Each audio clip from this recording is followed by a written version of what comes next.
There's no evidence that an individual DA in his office is any more punitive today than he was in 1974. We just have 30,000 of them instead of 17,000, even though the crime rate is roughly the same as it was in 1974. They've got to do something, right? They just can't play minesweeper all day and keep their jobs. And the fact is we admit 600,000 people to prison every year, but we arrest 12 million people every year. If you're a DA needing to find a case to keep your job, we have 12 million cases from which you can draw. You will find a case you can prosecute, and so they prosecute.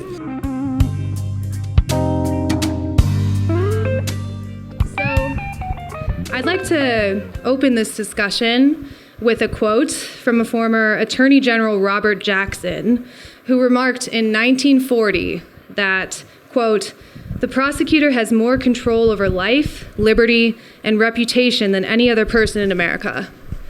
It's been 75 years since that comment was made, and yet prosecutors have only solidified their power over the fate of defendants in that time. Yet we know relatively little about the culture within prosecutors' offices and how they operate at the local level. When I originally started to plan this event last year, the election hadn't taken place. And since then, a lot has happened, especially at the federal level, that makes this discussion timelier than ever.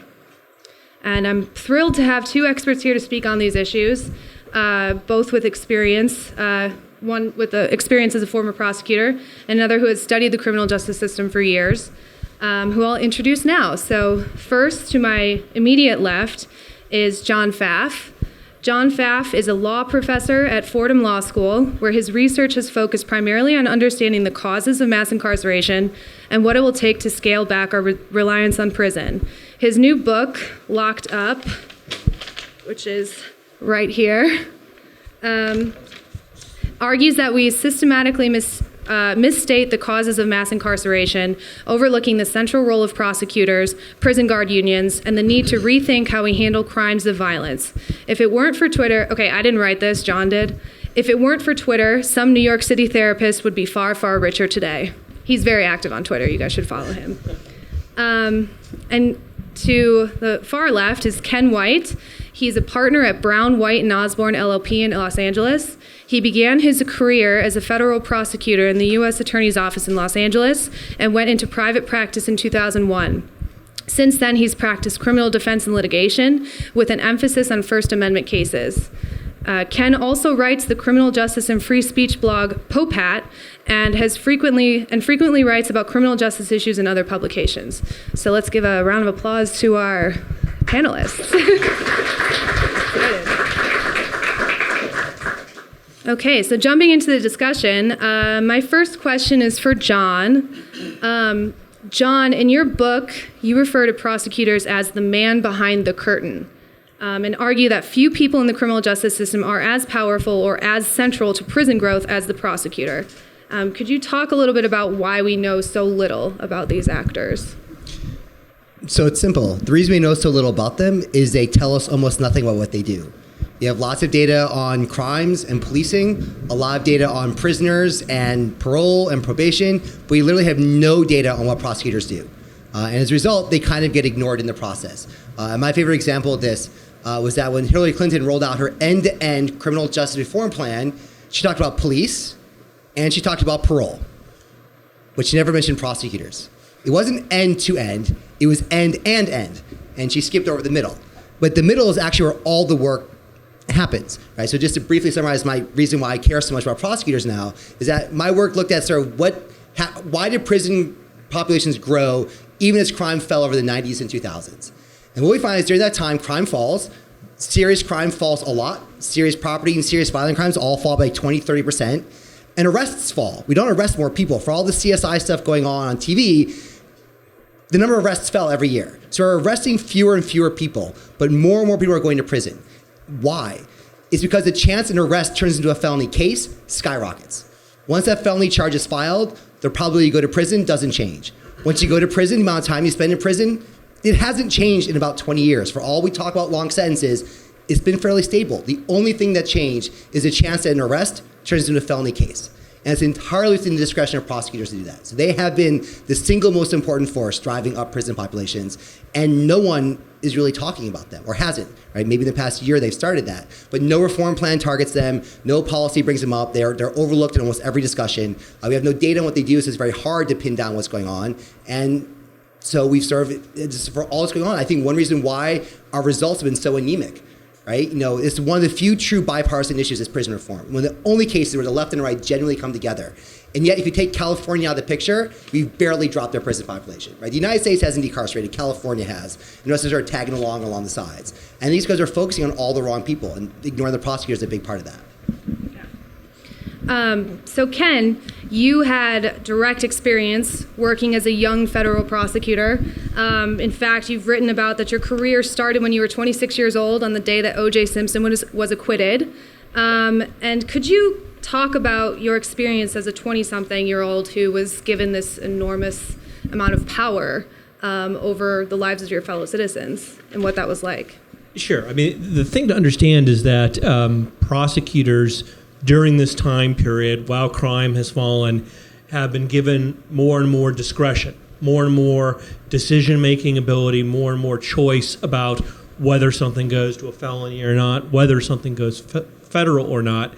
And yet, there's no accompanying methodical, rigorous look at how that discretion is exercised, why it's exercised, and about the culture that influences it. So what I quickly found in the culture as a ridiculously young federal prosecutor is that there are very strong views that drive all that type of discretion. It's sort of a us against the world mentality that's fed by our sort of law and order, us against them type of culture. It's a fear, not so much fear of crime, which certainly the culture pushes, but fear of, God help me if I'm the one who isn't harsh enough against this guy and he goes out and kills somebody. That fear. And it's the sense of camaraderie, which is wonderful, but is also part of a us against them culture. That means that, if anyone is saying something wrong was done, if anyone is saying that you're unreasonable here, if anyone's saying there was misconduct, that's them against us. And we don't look at it the same way we would in other places. We don't second guess, we act as a team. All those factors I found very young come together. And a lot of prosecutors are very young. And when you walk into a federal prosecutor's office at 26, it is incredibly difficult to resist that culture and to make your own decisions, to come out someplace different. And as a result, I agree with John that the prosecutor is the person behind the curtain, but I see it more as like the culture behind the curtain, the system behind the curtain, where it's not so much the individuals, but the way they are shaped by the entire system. And there's this systematic approach to cases that most of the public doesn't really understand. So kicking it back to John, I guess you can sort of take this one first. In your view, what role have prosecutors played in creating what is commonly referred to as mass incarceration? I know that's basically your entire book. So that's kind of a big question, but I would like to hear your take on it, and and Ken as well. Yeah, so I mean, the role they played is this decision on their part to just file more and more felony charges. And so the question we want to ask is why? Like, what changed to make them more punitive? And I think there's lots of things, right? I think part of it is that the deck is stacked very much in their favor. Not just the way the code is written, but we have a nominally adversarial system where one side isn't funded, right? So we spend more on prosecutors than we do on public defense, even though 80% of all people facing prison time qualify for a public defender. And that's the best case scenario. They're not talking about the states where we charge indigent defendants for their indigent lawyer. And it's even worse than that, because public defenders pay for their investigators. Prosecutors don't, because their investigators go by the name police department, right? They get that for free. They get DNA services for free. And North Carolina found out that while the DA and the public defender budgets in North Carolina are equal, if you add in all the free services the DA gets that the public defenders don't, the DAs have a budget 3 times that of the public defenders. Right? So the public defenders are simply overwhelmed by the other side that they're facing. Part of it, though, I think is just a really boring story. And most of what my work finds is that the things that really matter the most tend to be the most boring things. Because if it's really interesting and important, we fixed it. And if it's interesting and unimportant, we talk about it. But if it's boring and it matters, who wants to talk about that, right? So I will talk to you forever about how the census drives mass incarceration, right? And it does, because you got to figure out where do those prisoners count as living. And that's a huge deal. And lots of state representatives lose their seat if their prison closes. But that's boring, but it matters. When it comes to prosecutors, it's hiring. There are two very interesting hiring patterns to see with prosecutors.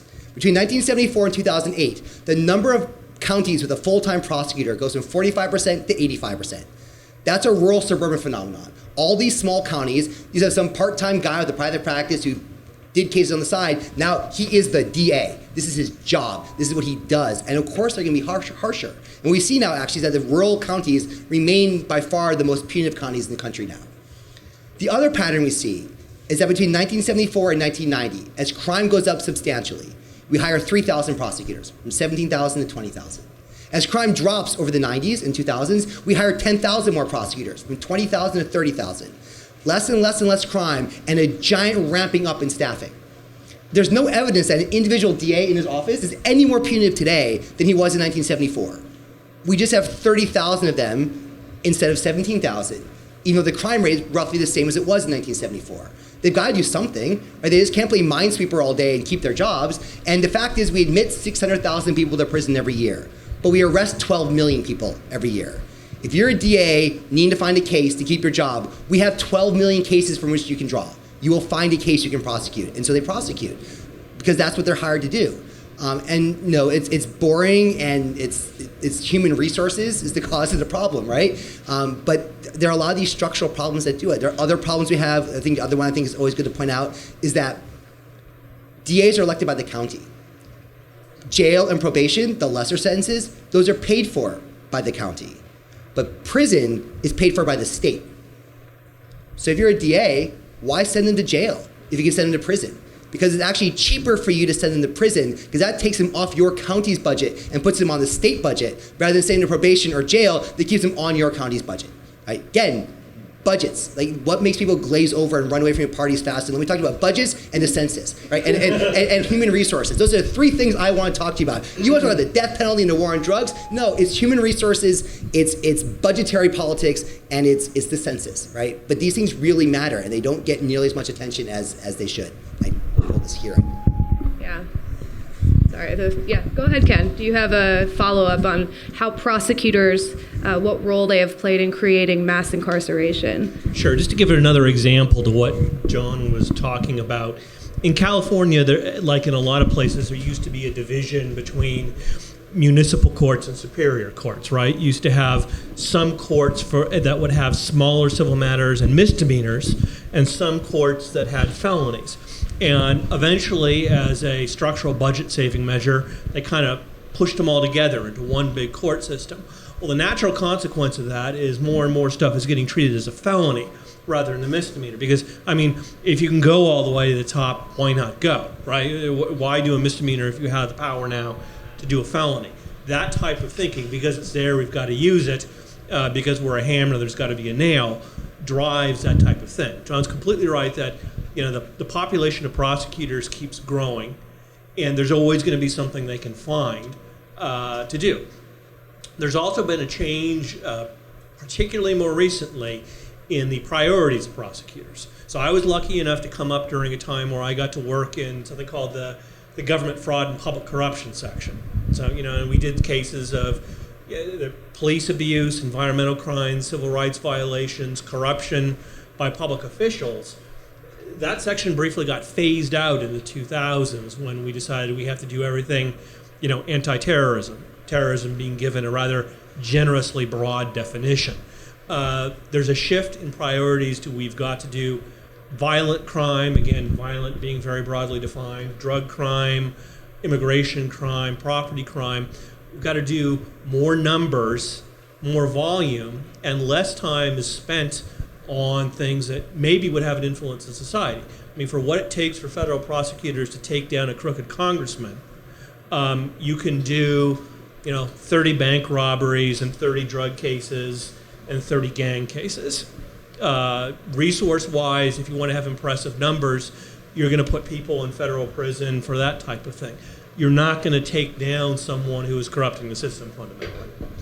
And I guess I'd also just add, in fairness to prosecutors, a big reason why they're harsh is also just us.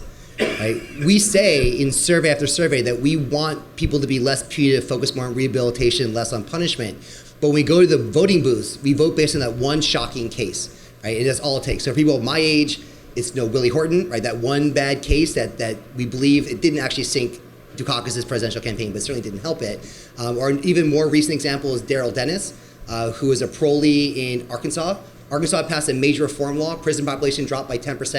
Daryl Dennis was a single parolee who committed a single murder, and parole and probation shut down so fast that 10% drop became a net 7% increase in a single year, right? And prosecutors know this, right? They know we say, no, don't be harsh, but if you make a single mistake, we're gonna nail you to that for that. And understand just how deep this punitiveness runs in our culture. This hit me the other day. It never struck me all through law school, and even when I started writing this book, it never hit me. Think about the opening credits to the original Law and Order. The people are represented by two separate but equal branches. The police, who investigate crimes, and the prosecutors, who prosecute them.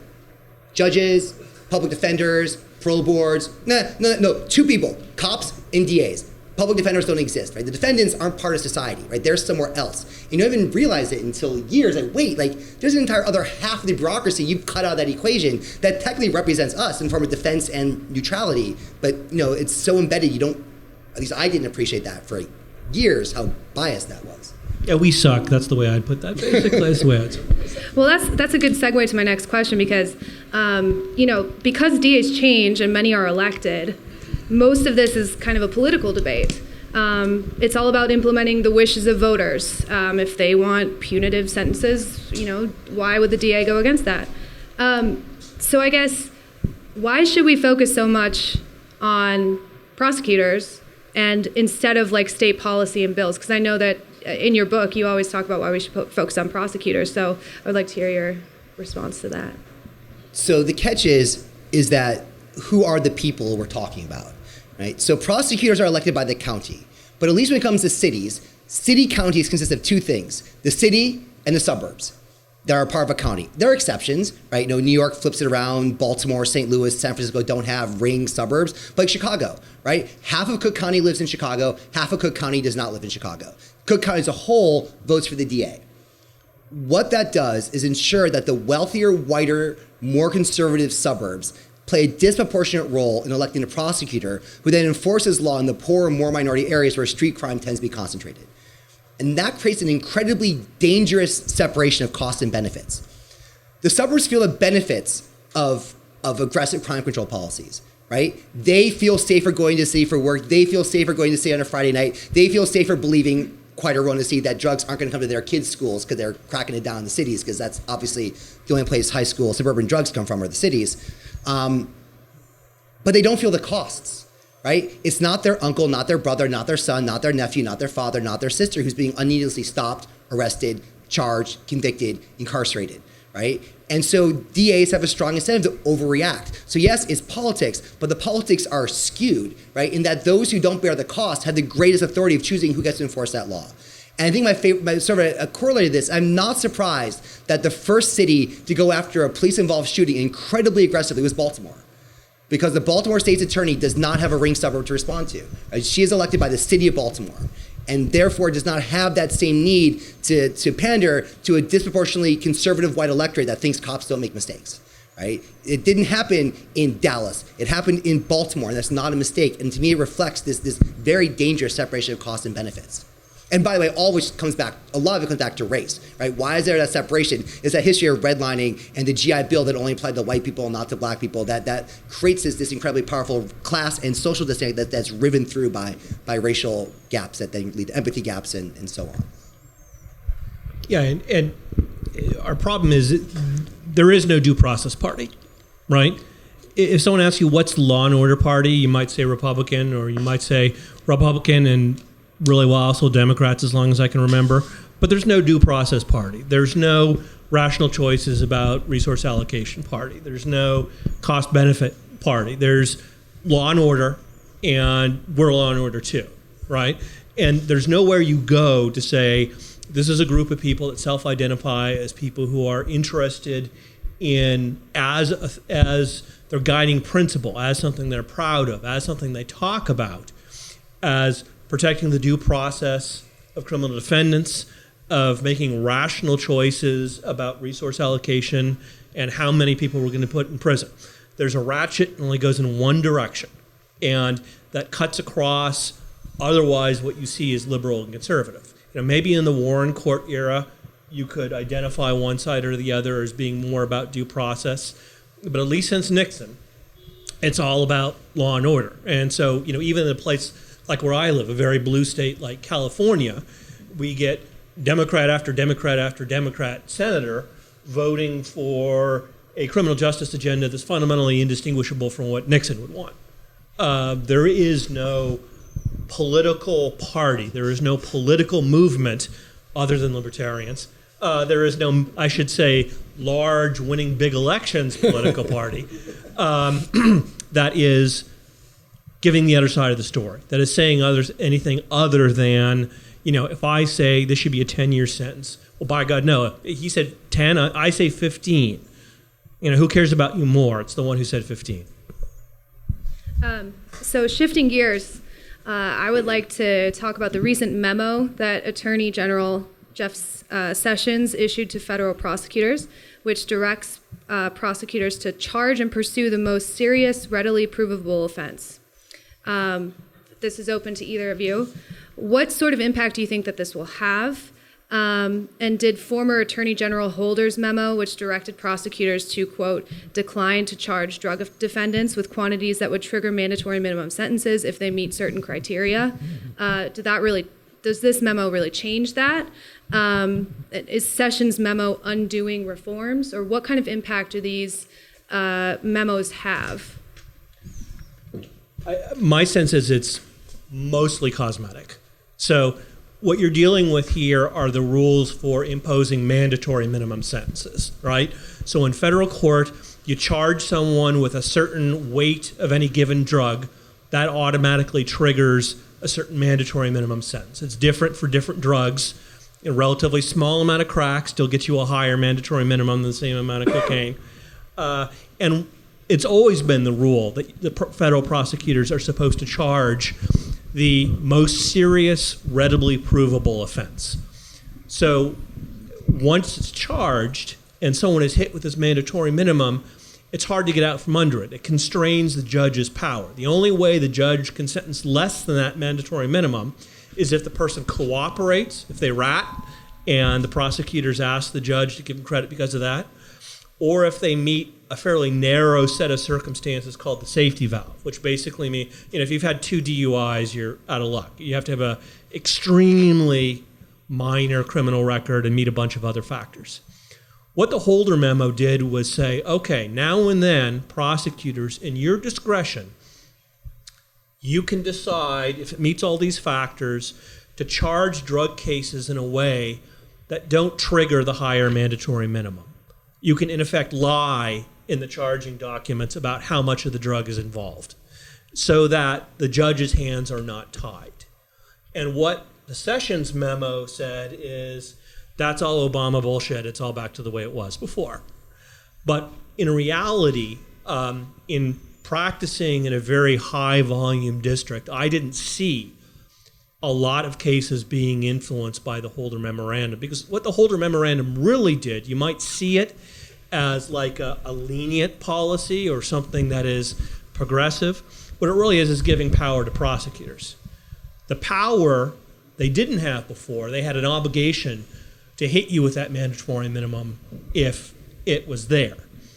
All of a sudden, they have discretion to hit you with it or not hit you with it. So how's that discretion going to be used? It's mostly going to be used to flip people as cooperators or as a hammer to get what they want. That's the way prosecutorial discretion is generally used. So all that really happened in this sequence of events was the Holder memorandum gave prosecutors more individual discretion over how many decades people were going to stay in prison. And the Sessions memorandum took it away again. I haven't seen statistics. I don't know that there are some, but I haven't seen anything reliable that a lot of cases were actually impacted by this. Have you seen any statistics, John? I haven't. The data guy. The best I saw was in some op-ed Holder himself wrote. He claimed that something like 8,000 cases were affected by the memo. which I would assume would be an upper estimate of its impact. And given the feds incarcerate 200,000 people, that's the upper bound on what the Holder memo did, right? So it's gonna be something less than that, and it's not that big an impact. And I would stress the impact is even less for another reason. We talk a lot about the feds. We talk a lot about the feds. And the reason why I'm kind of rolling my eyes talking about the feds in DC, which I realize is perhaps not the best place to roll your eyes talking about the feds, is because the feds take up 100% of our conversation, but they have 12% of the prisoners, right? 88% of all prisoners are held by the states, not by the feds. They drive the system. If you take the two states that are most different in how they behave when it comes to criminal justice, I don't know who they are, but whichever they are, those two states have more in common with each other than any state has in common with the feds. The feds are a unique, bizarre creature with its own unique set of incredibly remarkable pathologies, which whatever problems the states have, the feds are worse for reasons I could spend an hour telling you about, but you can't extrapolate from the feds to the states. And Holder's memo will have I believe will have close to no impact whatsoever on the states. And the reason why I think that is what governors do have almost no impact on what DAs do lots of times. My favorite example of this are the Rockefeller drug laws. In 1973, New York State started its drug war when Nelson Rockefeller pushed through the Rockefeller drug laws in order not to be a Rockefeller Republican. Tough for him there with that last name, but that was the goal of the Rockefeller drug laws. Between 1973 and 1984, the number of people in New York State prison for drugs went up slightly and then fell. By 1984, 10 years into Rockefeller drug laws, there are fewer people in New York State prisons for drugs than when those laws were first implemented. Rockefeller said war on drugs, and the DA said, no, not for us. When does it spike? It spikes in 84. Crack, right? Crack violence rolls out across New York State, DAs crack down, and by 1990-something, mid-1990s, New York State has a higher share of people in prison for drugs than almost any other state in the country because they're using drugs to go after the violence. The other remarkable thing is that New York State's prison population starts dropping in 1999, entirely because 5 DAs stopped charging drug cases. New York State has been decarcerating since 1999, but New York State didn't decarcerate. New York City decarcerated. The rest of the state got harsher. New York City got less harsh. We're just such a giant share of the population that we drove the entire state trend. But that decline starts 6 years before any change to Rockefeller drug laws. Right? 5 DAs sat down in their own offices on their own and said, we're done with this. Like, violence is gone, we're not prosecuting drug cases. It might not even been intentional, right? But they chose to simply stop doing this, right? And so I don't think Sessions is gonna matter that much because DAs don't even pay attention to the governor, right? They're certainly not gonna care what's taking place in DC. Or if they do, they're using it as cover for their own agenda, right? But they are it's hard to understate how incredibly independent they are legally, but I think also how incredibly independent they are culturally, right? And how independent they are from each other, right? Within New York State, counties move in radically different directions. The only state that's decarcerated is California, right? Where all but one county has shrunk since 2010. And that one county is some sizable but very punitive county somewhere on the coast. Something. But everywhere else where the state has gone down, counties are moving in various directions. And there's enough counties going down, they offset the ones going up. And that's why I think Sessions I think will derail policing reform. I think the Fed bully pulpit matters for policing. But if prison reform fails, it's not because of DC. There's lots of ways it can fail on its own, but Sessions doesn't make me nervous at all. I saw you shaking your head when he said that Holder, with Holder, how he wrote about how his memo affected like 8,000 cases or something like that. You don't think that's not what you saw? You're skeptical about that? I'm skeptical just because I'm skeptical that many would fall into the range where people would want to use that Holder memo power during that time. So like Los Angeles, the Central District of California, one of the biggest population federal districts in the country, indicts maybe 1,200 cases a year. So I suspect the 8,000 is some sort of razzle-dazzle about these are the cases to which it could have applied or which we considered applying it or something like that. Yeah. Okay. So the next question I want to ask is about recent district attorney races that have a number of counties have recently unseated these tough on crime district attorneys, like Angela Corey in Florida. She was replaced by someone who was branding herself as a reformer, Melissa Nelson. In Cook County, Kim Fox won her election against Anita Alvarez. And the list continues. I mean, there's been, I think, a dozen or so counties that have now elected reform-minded DAs. At least that's how they're being presented to in the press and elsewhere. And I want to ask you both, like, what do you think these elections mean? I mean, we're talking about how important the role, or how important of a role prosecutors play in the criminal justice system. Is this how we start to see reform? Is by electing more reform-minded DAs? Does it not really matter? Just what is your take on that? I don't know. We have no idea. I mean, we're from an empirical point of view, we are in uncharted waters in so many different ways that it's almost impossible to draw firm conclusions on anything. If I can't see the data, I get antsy. But I would say this. It could matter. It might not matter. And I think Chicago and Houston are going to be very interesting cities to track. So Kim Ogg won as a reformer in Houston. Kim Foxx won as a reformer in Chicago. The day after she won her election, Kim Ogg announced that when she took over the job, she was firing the entire senior management of her office. 50 lawyers were out the door the day she started. Just decapitated the management. For whatever reason, Kim Foxx didn't or couldn't do that in Chicago. And I think that's going to be a very interesting difference to track. Because the DA at the top matters. But if you have an office of 200 attorneys, neither Kim is overseeing day-to-day operations. And if you still have that middle level that's incredibly punitive running the show, I'm not convinced that top level directive is going to make its way all the way down to the rank and file, 2 years out of law school, ADA, who's just just wants the trial experience to get the white collar defense job 3 years out of being the DA, right? Well, right here. It's not a bad thing necessarily, but I'd be very interesting to see if you see different. I mean, obviously there's a lot more to this in Houston, Chicago. It's promising, right? It can't necessarily be a bad thing, but I think we're putting too much hope that that you can transform an office overnight, right? We see this with policing, right?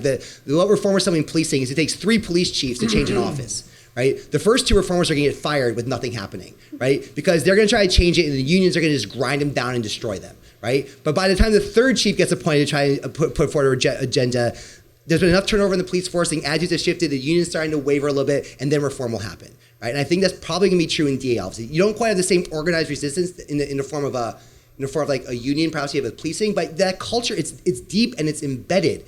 And so it's a start. I think it can make a difference. In theory, if it works, we don't need any reforms at all at the legislative level. Right? You want bail reform? Great. Just have your DA stop demanding cash bail. Right? That's what Larry Krasner says he's going to do. Right? He's like, I'm just not going to have bail. Done. Right? You want to get rid of mandatory minimums? Done. Just don't charge them. Right? You want to get rid of long sentences? Great. Don't demand them. Right? Don't plead out the long sentence. Anything you want, the DA could do it today.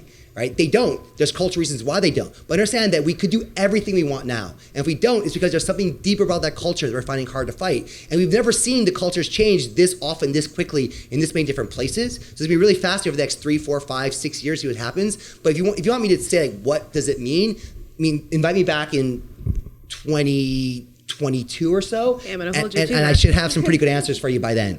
But it will be interesting to watch. I think it's an exciting time, but really hard to predict what's going to happen. Ken, do you have any thoughts on these elections? If you're hopeful, or are you just more libertarian and pessimistic about these things like the rest of us? I'm cynically hopeful. So That's a good balance. I see a few things going on. One, I see that there's always going to be resistance to reform. So you see down in Florida with the DA who decided they were going to dramatically change the way they didn't charge death penalties, and they're getting huge pushback from the Attorney General and on the whole state political apparatus, basically.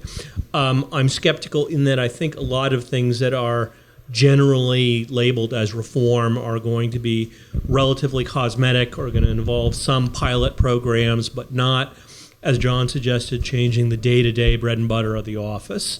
That's the stuff. DAs could, like John said, make dramatic changes. But so far, I don't see that happening. And I'm not sure that they feel the political support to do that in an open, hey, look, I'm a reformed DA type of way. The 5 DAs in New York that John talked about who changed the way drug charges were done, I don't think went out there and say, hey, I'm the new different charging drug person and this is our whole new policy. That it probably wouldn't have sold particularly well that way. Because again, I don't think there's a political constituency. There's not a natural political support for DAs to be like that. There's no due process party. So it's not a bad thing, but I also think it's going to take a long time. And the DA's offices, particularly the rank and file, are going to continue to reflect the culture. And unless the culture changes, and it can, then I don't think that the whole process changes that much. To me, go ahead. I think to me the fascinating case to look back on and think about is Seth Williams. Right, put aside the corruption, the cash, and the actual federal charges. Right, Williams was the Philadelphia DA. Right, he was elected as a reformer and ended his career putting aside corruption. Even if there had been no corruption, the reform movement had turned against Williams for being, he loved juvenile life without parole. He's incredibly harsh. He fought resentencing at the Supreme Court for juvenile lifers. And the question I have about Williams is, there's three possibilities. Right, one is he was never a reformer at all. He just pretended to be one to get elected in a fairly liberal city, maybe. The second is that, sort of the other big one that I wonder about is, was he? The second is that maybe he was a reformer, but what we think was a reformer has simply shifted. We become more progressive, and he was a reformer for when he won, and just the world has moved past him. But what concerns me is there's a third option, right? That he was actually much more of a reformer, but instead of reforming the office reformed him. Right? And so that's why I wonder, these DAs come in, and there are groups in place now that are trying to help all these new DAs talk to each other so they can sort of trade ideas and kind of stay strong against a public that's still kind of wary about this. But I wonder to what extent can DAs change the officers or being changed themselves by that power, responsibility, and political pressure? Okay, so something we hear time and time again, at least in the work that I do, I primarily do sentencing reform stuff at the state level. Whenever there's a new sentencing reform piece of legislation that's being proposed, we always hear these loud voices of prosecutors saying that they are in the best position to impose the most appropriate sentence. They should be trusted with the discretion here, and that if we remove these mandatory minimums that allow them to exercise discretion when it comes to plea bargaining and things like that, they're really in the best position to impose these sentences, and they have victims in mind. That's another thing. It sounds ridiculous saying it out loud, especially in this room with people who are more reform-minded, but we see it time and time again in newspapers across the country. So I wanted to get your thoughts on that, especially from you, Ken. Was this something that you really believed when you were a federal prosecutor, that you should be trusted with this power because you understand the law and you have the victims in mind of these crimes when it is a victim crime? I like to think I wasn't quite that self-important, but I certainly had an attitude that I was part of a team that knew the right way to do things and that it was natural and right that I had this level of power. I mean, I remember I was 26 and I had to make a decision about what type of plea to offer to a guy who'd jacked 5 banks and been unfortunate enough to get caught with the actual real firearm. And the plea I offered him was going to determine whether he was going to do 25 mandatory minimum or 35 mandatory minimum or 75 mandatory minimum, which in federal prison you do the whole thing. So, you're leaving in a box. And I was a 26-year-old and I was going to make the recommendation to my supervisor how much time this guy was going to get. And I was probably going to get what I asked for. And now I'm just appalled by that because prosecutors do not have any sort of special knowledge or insight. They are part of a culture that has very specific views and pathologies, and the way the system is supposed to work is that they are one voice, right? That we're supposed to have someone working very hard for the defense and someone working very hard for the prosecution, and maybe someone supposedly neutral like the probation office, and then a judge is supposed to sort out the competing voices. And unfortunately too often, and I find much more in state court than federal, the tie goes easily to the DA. The DA is on training wheels basically, and the judges give gigantic deference to them because of precisely the attitude that you're talking about. So the DAs can wander into court and do stuff that I could never get away with as a defense lawyer. The DAs are also far from having an accurate view of everything. I think are very much driven again by their culture. And a big part of that culture is fear. I don't mean so much fear of crime, even though that's what they get fed by our culture every day, that we're in constant peril, even though realistically the crime rate is down dramatically. I mean the fear of blowing it, the fear of getting tricked so the bad guy gets away, the fear of being someone who lets someone off easy and so they go out and kill somebody. That fear has a huge influence on the way prosecutors think. And I saw that as a prosecutor a number of times. Can I tell just one story about a time when that? Yeah. Yeah. So I was given a bank robbery case. This guy gets in a motorcycle accident, seriously injured. He gets about $25,000 in an insurance settlement. He gets fired, and he goes home from getting fired, and his girlfriend dumps him, tells him to move out. So poor bastard goes to the bank to withdraw some of this insurance so he can get a new place and, have money since he's just been fired. And the bank teller says, oh, the insurance check hasn't cleared yet. It's only been 5 days. So he goes, well, did I mention this is a robbery? I have explosives. Give me my money. So the teller gives him the $1,600 in the teller drawer. He walks off, leaving the driver's license on the counter. He drives to his girlfriend's apartment building and sits in his car in the parking lot crying until he's arrested.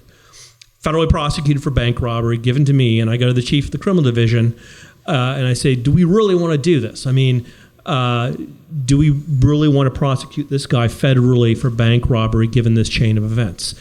And the chief of criminal says, well, look, he's got these 3 DUIs in his past.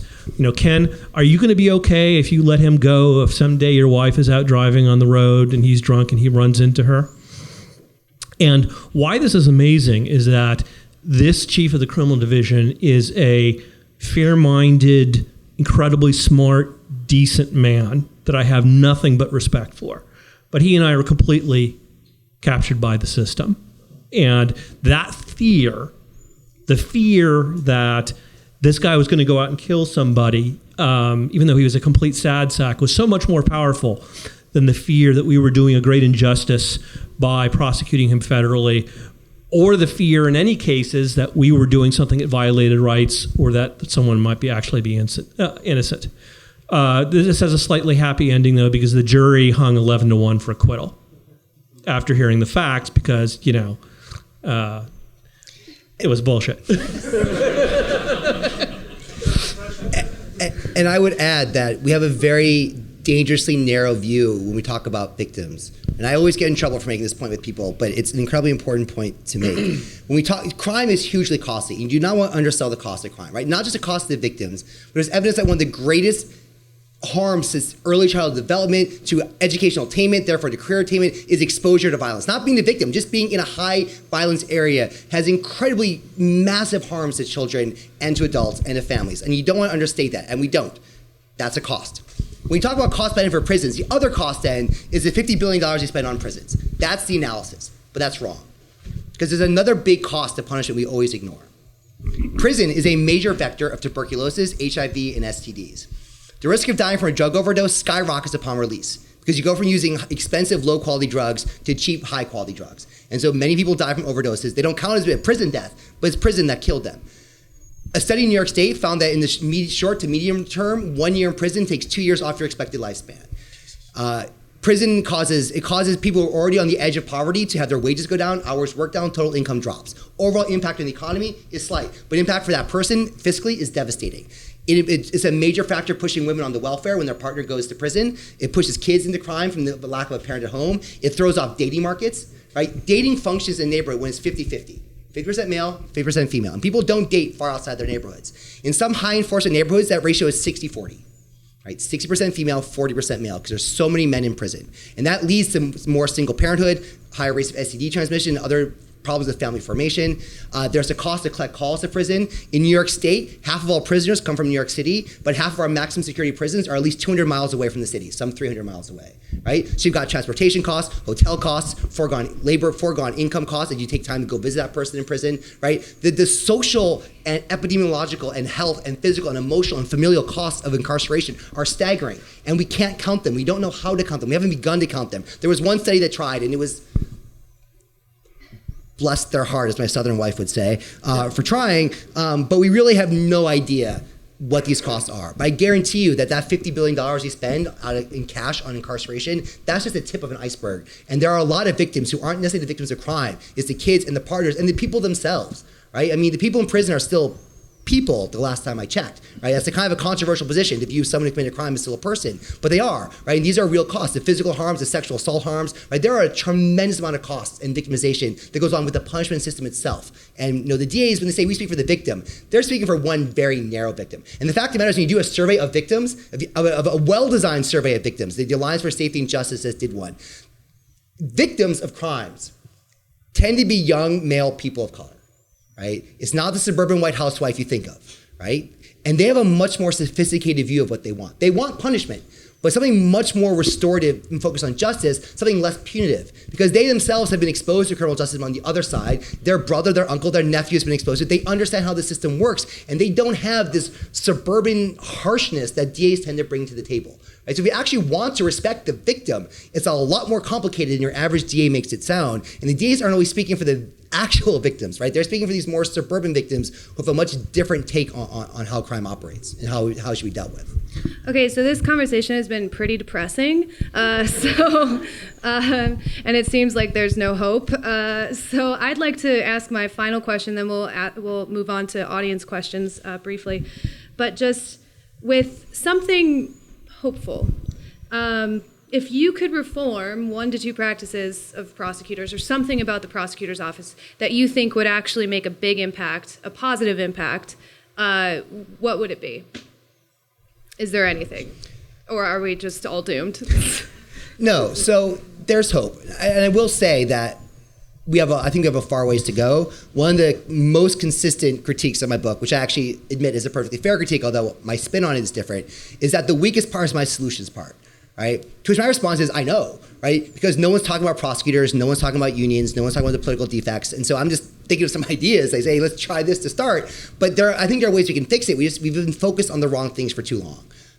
But one hopeful glimmer, I would say, is, one of the 2 candidates in 2016 ran on a rather tough on crime, we're all going to hell, carnage in America platform.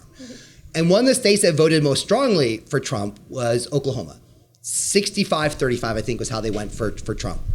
At the same time, they passed 2 statewide referenda, so the exact same electorate, that decriminalized a large amount of drugs and shifted that money from punishment into treatment. It's a start.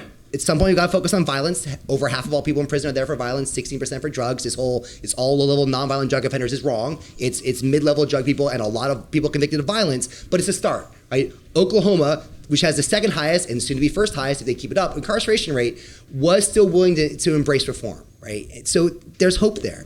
What reform would I have? I think we need to adopt charging and plea bargain guidelines for prosecutors.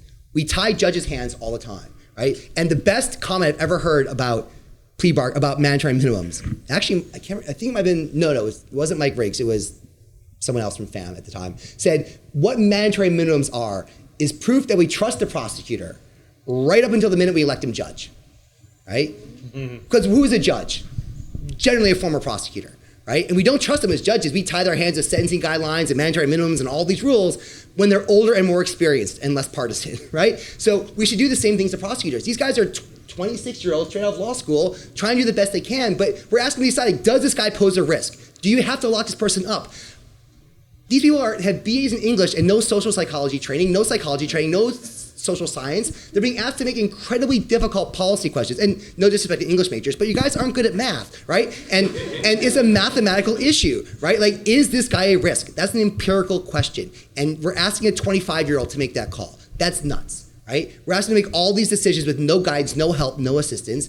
New Jersey has plea bargain guidelines for some drug offenses. We can do this, right? And we tie up judges. I don't understand why we don't restrain prosecutors in just the same kind of way. So that's where I think it's possible. I think we should do it. DAs tend not to like me when I say that, but I think that's a good sign. I feel I got a lot out of my physics and math for poets track in college, Sean, and I'm a little triggered by that, to be perfectly honest.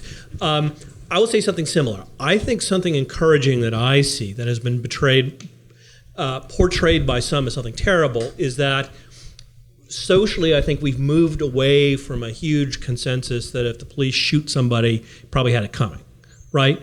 I think the questioning whether force was appropriate has become more mainstream across the country and in more and more communities.